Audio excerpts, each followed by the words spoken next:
ازيكم عاملين ايه؟ فيديو جديد على هبة شانل، يا رب دايما تكونوا بخير.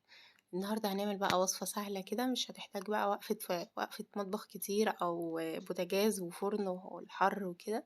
لما يبقى اليوم حر كده وعايزة أكلة حلوة برضو مغذية وجميلة، هتعمليها بسرعة قوي. تونة كده بس بطريقة حلوة قوي، مش تونة وطحينة وبس كده، لا هنعملها بطريقة حلوة كده ومشبعة، لأن أنا عايزة استغنى عن العيش في أكلي، فبدور بقى ان انا اعمل حاجات مشبعة من غير نشويات او عيش يعني ورز وكده.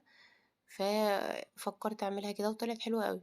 حطيت كده خيار على فلفل احمر على فلفل اصفر، كله قطعته نفس التقطيعة بقى، صغير كبير براحتك، بس المهم كله نفس التقطيعة.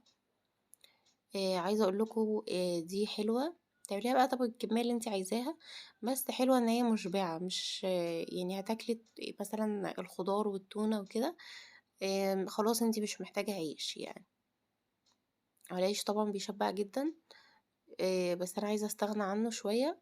ففكرت بقى ان انا اعمل تونة بطريقة مشبعة كده بخضار بقى وكده، وعملت لها دريسنج حلو قوي، مش مجرد خضار متقطع كده وخلاص. عملت لها دريسنج طعمه حلو. خلينا مع بعض الاخر وهنشوف عملته ازاي.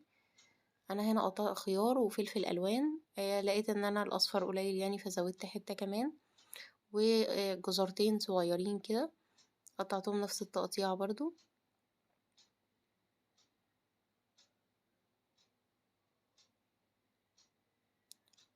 فوجبة سهلة، ما خدتش تحضير 10 دقايق اصلا على بعض. هو كل اللي عملته ان انا قطعت الخضار وحطيته على بعض كله في نفس الطبق وخلاص.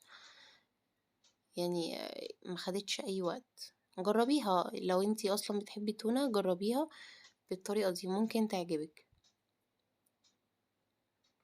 وقطعت برضو كابوتشا، بصي كل الخضار اللي انتي بتحبيه بقى حطيه يعني. فانا جبت كل الخضار اللي عندي يومها وحطيته.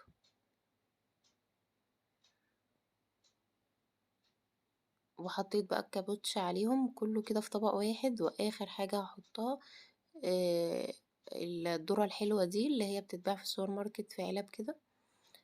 دي حلوة وجميلة مع التونة، بحبها قوي. فحطيتها كده. هنعمل بقى الدريسنج. انا هحط الدريسنج بصراحة عليه على طول، مش ما عملتوش يعني في طبق لوحده. حطيت شطة ومايونيز كتير. والتونة انا بصفيها بس من الزيت بتاعها، فحطيت التونة كده وحطيت بدل الزيت بتاعها يعني شوية زيت من عندي. وحطيت زعتر.